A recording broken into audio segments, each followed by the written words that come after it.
بسم الله الرحمن الرحيم. ولا ينتج ولا يتغير تعالى عن الجنس والجهات جعل الكليات والجزئيات. ترجمہ: اللہ جنتا نہیں ہے اور وہ بدلتا نہیں، یعنی اس کے اندر تغیر نہیں ہوتا۔ تعالی عن الجنس والجہات، اللہ تعالیٰ جنس اور جہات سے منزہ ہے۔ جعل الکلیات والجزئیات، اللہ نے جزئیات اور کلیات کو پیدا کیا۔ اس عبارت میں پہلا لفظ آیا ہے ولا ينتج، اللہ تعالیٰ جنتا نہیں ہے۔ اس کو معروف اور مجہول دونوں طرح پڑھ سکتے ہیں، یعنی ینتجو بھی پڑھ سکتے ہیں اور مجہول یعنی ینتج بھی اس کو پڑھا جا سکتا ہے، اور پھر دونوں ہی صورتوں میں اس کے لغوی معنی بھی مراد ہو سکتے ہیں اور اصطلاحی معنی بھی مراد ہو سکتے ہیں۔ تو اس طرح اس کی 4 صورتیں بن جاتی ہیں۔ نمبر 1، اس کو معروف پڑھا جائے اور معنی لغوی مراد ہوں۔ ترجمہ ہوگا اللہ تعالیٰ جنتا نہیں، یعنی اللہ کا کوئی بیٹا یا بیٹی نہیں ہے، کیونکہ اگر اللہ کی اولاد مانی جائے تو وہ مولود واجب ہوگا یا ممکن ہوگا۔ اگر اولاد ممکن ہو تو والد اور مولود میں مطابقت اور مماثلت نہیں رہ جاتی، کیونکہ اللہ تعالیٰ کی ذات جو ہے وہ واجب ہے۔ اور اگر مولود بھی واجب ہو، جیسا کہ اللہ تعالیٰ کی ذات واجب ہے، تو پھر واجب ہونا مولود کے منافی ہے، کیونکہ مولود جو ہوتا ہے وہ اپنے وجود میں اپنے باپ کا محتاج ہوتا ہے۔ نمبر 2، اس کو مجہول پڑھا جائے اور معنی لغوی مراد ہوں۔ ترجمہ ہوگا اللہ مولود نہیں ہے، کیونکہ مولود حادث ہوتا ہے جبکہ اللہ تعالیٰ کی ذات قدیم ہے۔ نمبر 3، ہم ینتج کو معروف پڑھیں اور اصطلاحی معنی مراد ہوں۔ اب ترجمہ ہوگا اللہ تعالیٰ نتیجے کے طور پر یعنی دلیل کے ساتھ کسی چیز کو حاصل نہیں کرتا، کیونکہ نتیجے کے ذریعے حاصل ہونے والا علم علم حصولی ہوتا ہے، جبکہ اللہ تعالیٰ کا علم علم حضوری ہے۔ نمبر 4، مجہول پڑھا جائے اور اصطلاحی معنی مراد ہوں۔ اب ترجمہ ہوگا اللہ کو نتیجے کے طور پر حاصل نہیں کیا جا سکتا، کیونکہ اللہ پر کوئی چیز دلیل نہیں بن سکتی، اللہ کی ذات ہر چیز پر دلیل ہے۔ یہاں پر ایک بات یہ یاد رکھنے کی ہے کہ ہم نے جو یہ کہا کہ اللہ کی ذات پر کوئی چیز دلیل نہیں بن سکتی، تو جس دلیل کی یہاں پر نفی کی جا رہی ہے اس دلیل سے دلیل لمی مراد ہے، دلیل انی مراد نہیں ہے۔ دلیل لمی کہتے کس کو ہیں؟ دلیل لمی کہتے ہیں کہ علت سے معلول پر استدلال کیا جائے، اور دلیل انی کہتے ہیں کہ کسی شے کی علامت سے اس پر استدلال کیا جائے۔ دلیل لمی کی نفی اس لیے ہے کہ اس صورت میں اللہ کا محتاج ہونا لازم آتا ہے، کیونکہ اگر ہم دلیل لمی کی نفی نہ کریں تو اللہ اب معلول بنے گا، اور معلول یہ علت کا محتاج ہوتا ہے۔ دلیل انی کی نفی اس لیے نہیں ہے کیونکہ بہت ساری اشیاء سے اللہ کی ذات پر استدلال کیا جا سکتا ہے۔ تکوین عالم سے اللہ کی ذات پر استدلال، اللہ کے خالق ہونے، اللہ کے رازق ہونے سے اللہ کی ذات پر استدلال کیا جا سکتا ہے۔ تو بہت ساری اشیاء ہیں جن سے اللہ کی ذات پر استدلال ہو سکتا ہے، اس لیے یہاں پر دلیل انی کی نفی نہیں ہوگی بلکہ صرف دلیل لمی کی نفی ہوگی۔ دوسرا لفظ آیا ہے ولا يتغیر، یہ معروف کا صیغہ ہے۔ ترجمہ ہے اللہ کے اندر تغیر نہیں ہے، نہ اس کی ذات میں تغیر ہے اور نہ ہی اس کی صفات میں تغیر ہے۔ ذات میں تغیر نہ ہونے کی وجہ یہ ہے کہ تغیر فی الذات کی 3 صورتیں ہوتی ہیں۔ نمبر 1، ایک حقیقت باقی رہتے ہوئے دوسری حقیقت کی طرف انتقال ہو جائے، یہ مطلقاً محال ہوتا ہے، ممکن میں بھی ایسا نہیں ہوتا اور واجب میں بھی یہ ممکن نہیں ہے۔ دوسری صورت یہ ہے کہ پہلی حقیقت معدوم ہو جائے اور اس کی جگہ دوسری حقیقت آ جائے۔ تیسری صورت یہ ہے کہ مادہ باقی ہو اور اس پر مختلف صورتیں وارد ہوتی رہیں۔ یہ دونوں تغیر ممکن میں تو ہو سکتے ہیں، واجب میں نہیں ہو سکتے۔ تو تغیر فی الذات نہ ہونے کی وجہ یہ ہوئی کہ تغیر فی الذات کی 3 قسمیں ہیں۔ ایک حقیقت باقی رہتے ہوئے دوسری حقیقت کی طرف منتقل ہو جائے، یہ تو ناممکن ہے بالکل۔ ممکن میں بھی یہ چیز نہیں ہو سکتی اور واجب میں بھی نہیں ہو سکتی۔ نمبر 2، پہلی حقیقت معدوم ہو جائے اور اس کی جگہ دوسری حقیقت آ جائے۔ نمبر 3، مادہ باقی رہے اور اس مادے پر مختلف صورتیں وارد ہوتی رہیں۔ یہ دونوں چیزیں تغیر میں تو ممکن ہیں، واجب میں محال ہے۔ اللہ کے اندر تغیر فی الصفات اس لیے نہیں ہو سکتا کیونکہ اولاً صفات کی 2 قسمیں ہوتی ہیں، ایک صفات ثبوتیہ ہوتی ہیں اور دوسرے صفات سلبیہ ہوتی ہیں۔ صفت سلبیہ وہ صفات کہلاتی ہیں جن کا اللہ تعالیٰ سے سلب کیا گیا ہے، جیسے مثال کے طور پر ہم کہیں کہ اللہ عرض نہیں ہے، اللہ جوہر نہیں ہے،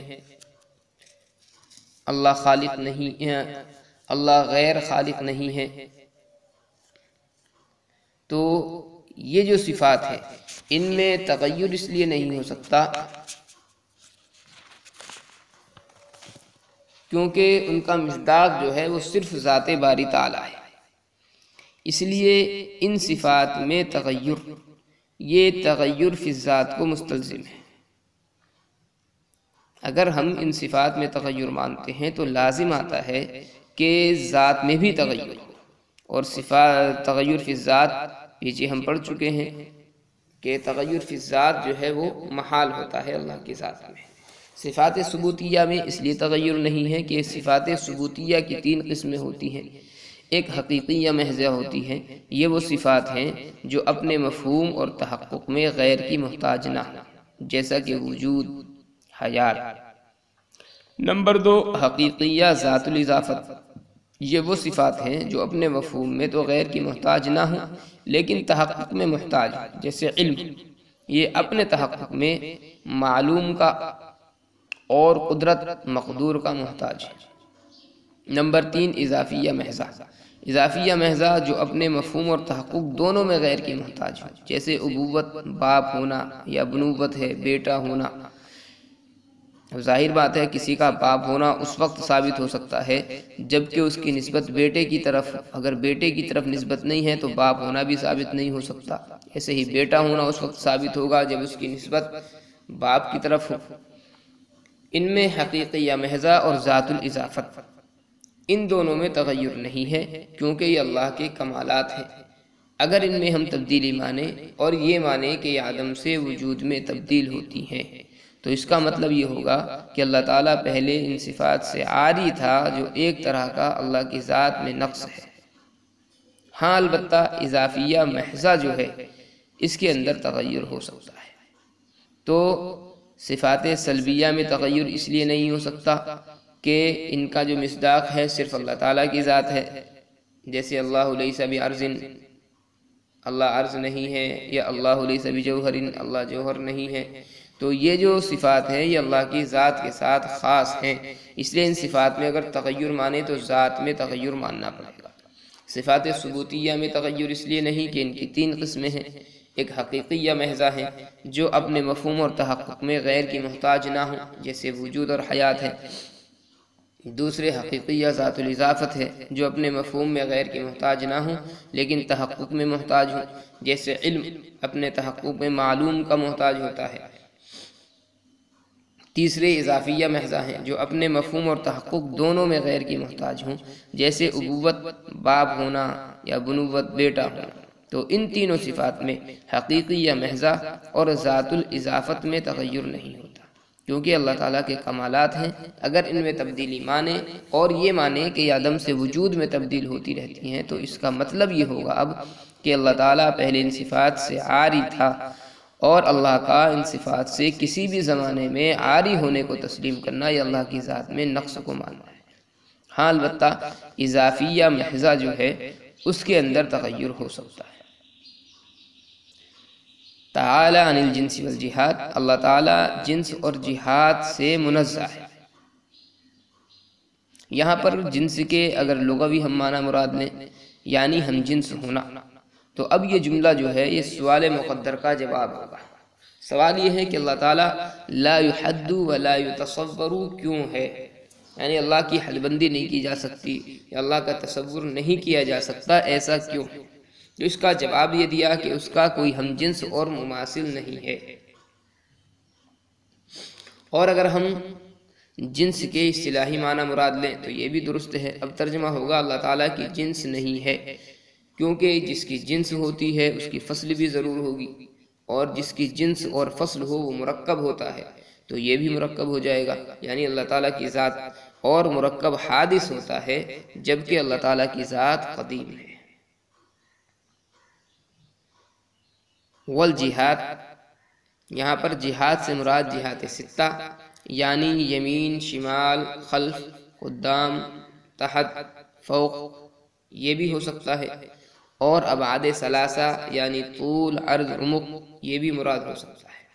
اللہ کے جہاد سے منزہ ہونے کی وجہ یہ ہے کہ جہت جسم اور مادے سے تعلق رکھتی ہے جبکہ اللہ تعالیٰ جسم اور مادے سے پاک ہے۔ جعل الکلیات والجزئیات، اللہ نے امور کلیہ اور امور جزئیہ یعنی مکمل کائنات کو بنایا ہے۔ کلیات اور جزئیات سے مراد ہے مکمل کائنات، پر جعل جو ہے دو معنی میں استعمال ہوتا ہے۔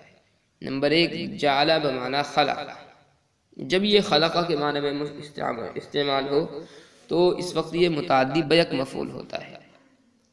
دوسرے سیرہ کے معنی میں استعمال ہوتا ہے، اس وقت یہ متعدی بدو مفعول ہوتا ہے۔ سیرہ کے معنی ہے ایک شے کو دوسری شے کے ساتھ موصوف کر دینا، متصف کر دینا۔ مصنف نے عبارت میں جعل کے ایک مفعول کو ذکر کیا ہے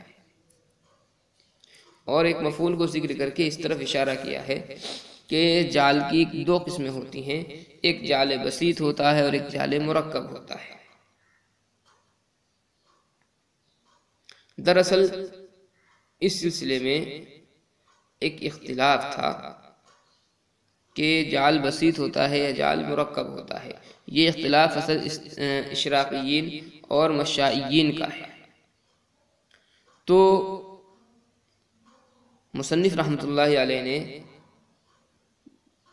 جعل کے بعد میں مفعول کو ذکر کر کے یہ بتا دیا ہے کہ مصنف جو ہیں وہ اشراقیین کے ساتھ ہیں اور جعل کو بسیط مانتے ہیں، جعل کو مرکب نہیں مانتے، اس لیے کہ اگر جعل کو مصنف رحمۃ اللہ علیہ مرکب مانتے جیسا کہ مشائیین کا مسلک ہے تو پھر مصنف رحمۃ اللہ علیہ ایک مفعول کے بعد ایک مفعول کے بجائے دو مفعولوں کو یہاں پر ذکر کرتے جا لگے، گویا کہ مصنف رحمۃ اللہ علیہ نے جعل کو خلقہ کے معنی میں لیا اور متعدی بیک مفعول اس وقت ہوائے، اور اس سے مصنف نے اس بات کی طرف اشارہ کر دیا کہ مصنف کے نزدیک جعل جو ہے یہ بسیط ہوتا ہے، مرکب نہیں ہوتا، اور مصنف کا مسلک وہی ہے جو اشراقیین کا مسلک ہے، یعنی اشراقیین بھی اس کو مرکب نہیں مانتے بلکہ بسیط مانتے ہیں، اس وجہ سے ایک مفعول لے کر کے مصنف آئے ہیں، اور مشائیین جو ہیں اس کو وہ مرکب مانتے ہیں۔